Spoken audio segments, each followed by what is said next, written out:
Keep it on the ropes, man, huh? On the left, right, cross your face, man. But I love boxing. Here's no hope, man. Wait. All right, what happened? If you mash it up, you go back here? Denzel, it's Leroy. What are you doing here? All right, man. I come in, man. I come in. What happened now? More problems again?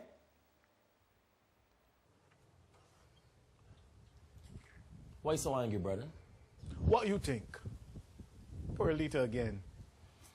All right, man, look. I tell you not to start letting people control you, Come inside, man.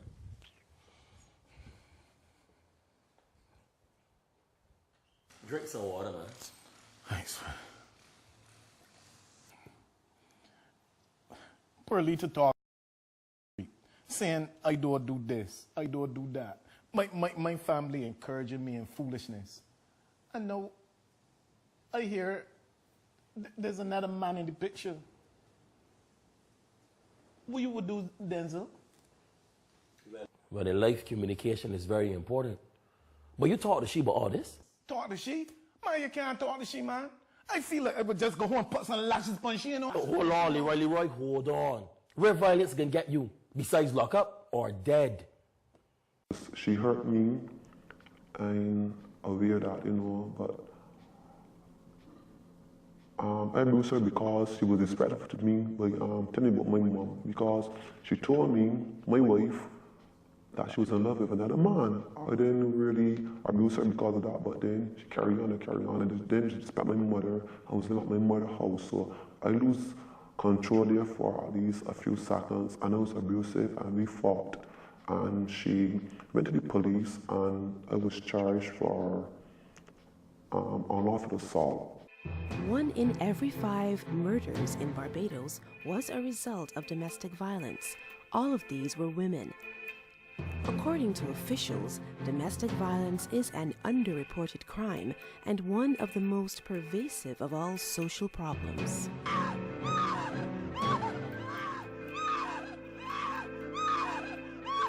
It really does not matter that person's background, the color of that person, the race, anything like that. But you might find there are certain situations which might cause a person to be a bit more prone than others. For example, if a person grew up in a home environment where they were exposed from very early to domestic violence, that person would have learned that behavior. And therefore, in terms of dealing with conflict and family situations, because of that learned behavior, they're likely to respond in a like manner maybe when they become older. But persons of various backgrounds, social, economic backgrounds, and so on, they all engage in domestic violence. Harassment is also considered as domestic violence. Now, harassment is a wide range of behaviors as well. It can constitute making threats of physical harm, stalking in a sense, which means watching and besetting the person's place, coming to their house or where they work and harassing them. It also can include hiding their clothes, hiding their possessions. So that kind of harassment is also domestic violence. With its establishment in 2010, the Partnership for Peace Violence Intervention Program aims to generate an understanding of the behavior associated with domestic violence in order to bring about change. I believe that people can change, but it is left up to the individuals to want to change. And what I would say is that listening to many of these gentlemen in terms of when they came to the program, they would have recognized that the program actually provided them with the necessary educational information to bring about the change that they thought was necessary. But they felt in many cases that they needed this information even before. Partnership for Peace is not, it isn't specifically or exclusively geared at men who are in intimate relationships with the person that they have battered. It may be, and I mean when I say an intimate relationship, a sexual relationship, it may be that they have battered somebody else in the household. But really, the vast preponderance of the men who are going to the program are there because of an assault or harassment of someone with whom they had an intimate relationship. The relationship had gone bad. And then problems with visitation right towards my child became a problem. Noticeably, existing legislation does not apply to visiting relationships. The statistics show that a large percentage of children in Barbados are born outside of long-term, that's relationships over 5 years, so outside of long-term and outside of relationships and outside of marriages, right? So the percentage may be as much as 70%. It was like verbal abuse. And then the police was calling, and she made accusations that I said I threatened her to kill her and burn down the house and blew it out of proportion. So I ended up going before the court, and the court related me back to this program here. I hear you, man. You think Pearlita done it? She said that I don't support my children properly. That I given away my money to the ram shops and my friends. And she threatened to leave me and carry away my children. I feel like I would just take these two hands. I will hold. Violence is never the option. And we have so much different options, but you know, at the point of time, we choose not to use it. But you know, at any point of time, you get in this situation, they have something named time out. Time out is a process is when you are getting angry or you get into that extent, you could just wait before a situation escalates to violence. Boy, hold on, man. Listen to yourself. You mean you will allow somebody's words to incite you to violence? You mean that you that easily controlled?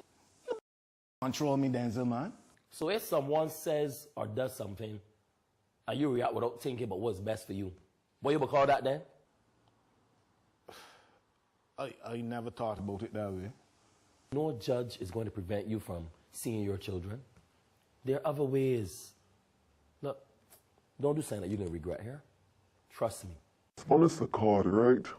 At the time, I was not thinking hurt and pain was going through my mind, but you know, if I had to go back to this same situation again, the knowledge that I gained from this program, it would be a whole different situation because I would use the knowledge that this program have teach me, and I would use the options I have. Yeah, if I had to go back to time, I would have done it differently. I would have not let it escalate to like that crawling, knowing that my child was also in the house listening to whatever it was going on and how it would influence her to think later on in life. I would have walked away more easier and maybe I wouldn't be here today. Because the Partnership for Peace Violence Intervention Program is psychoeducational, it teaches that violence is unacceptable and that violent habits can be broken. Over that 16 weeks, we would have covered a number of areas which would have included things like conflict resolution, proper communication, building self-esteem, anger management. We look at womanhood, manhood. We spend a fair amount looking at family history because we recognize with family history there are certain behaviors that might have started from very early. Men who abuse tend to blame others, alcohol, or circumstances for their violent outbursts. A lot of what they try to say is that it's an alcohol myth. It's the drinking that did it, made me do this, or somebody else would have been, you know, basically at fault. Not necessarily the victim, but somebody else in the neighborhood or family member and so forth. What I like to show them also when I'm dealing with a person like this in that kind of state or in that stage of denial, I like to show them the cycle of violence because it shows you there's a tension building stage, there's an explosion, violent stage, and then there's also the honeymoon stage where they want to be nice and caring to the victim afterwards. So I find that a lot of persons are in denial. They'll probably be blaming other people. They'll probably be blaming the victim. It's always somebody else. And I think that is something that we have to try to eradicate or try to help them to realize that, you know, it's not necessarily somebody, it's them. You trying to tell me something, Denzel? I've been trying to tell you that. What he's saying, I got experience in. About 10 years ago,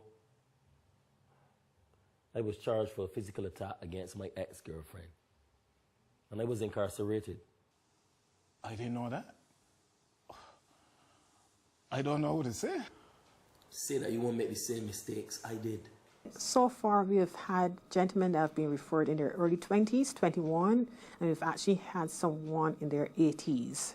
But that person did not go through the program. He was just interviewed. Because we need to assess the suitability of the person sent to the program, because the other person, you'll find that some of the other person, they may have underlying issues that you have to address first before they come into a program of this nature. Every evening we'll do a check-in. So we'll find out from them what has happened during the course of the week and how they dealt with situations. And that also is one of the ways that we would have be finding out from them what has been happening. It's done where you can see by two facilitators, a male and a female, where men can see them operating in a supportive, where there's no element of control or dominance. Before knowing myself, I couldn't take the same thing in time out. I would like escalate to like get high. God, that's the type of person I found myself to be. I would get agitated quick. But now being in this program, I've learned like there's other options. You can easily walk away, ignore people, you know what I mean? And those are things that I couldn't do before. But now I'm more in control of myself. I get to love myself now.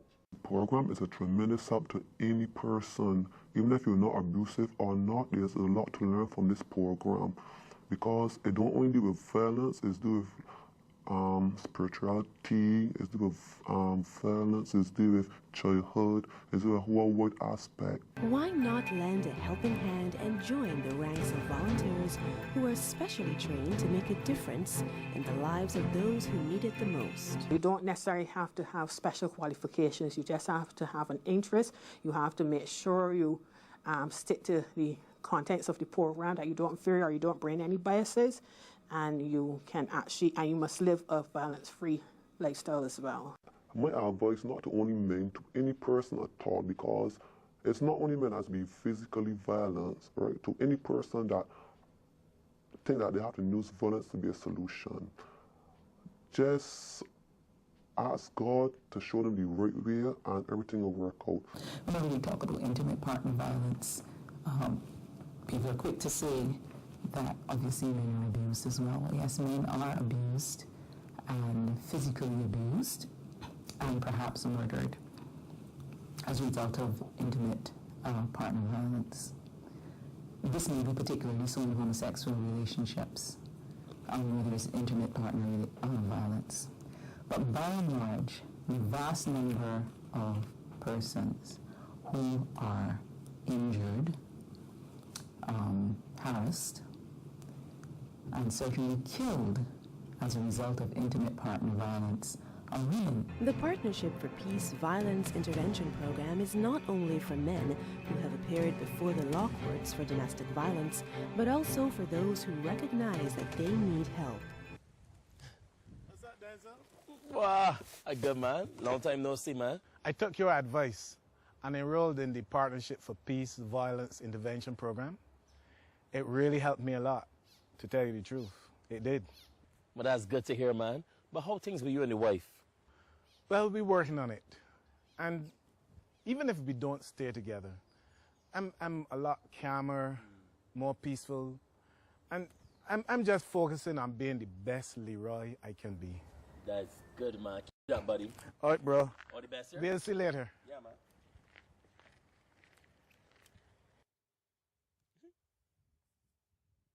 In life, everybody make mistakes. So we can't go around branding people for one mistake or whatever. We only have control of our actions and our actions only. But we could change and we could make a difference in this whole society. We have not had any reports of where they've reoffended, and only one gentleman, and that's before the program ended, he would have reoffended, so he went back before the magistrate, but he would have been one, obviously, that did not complete the program.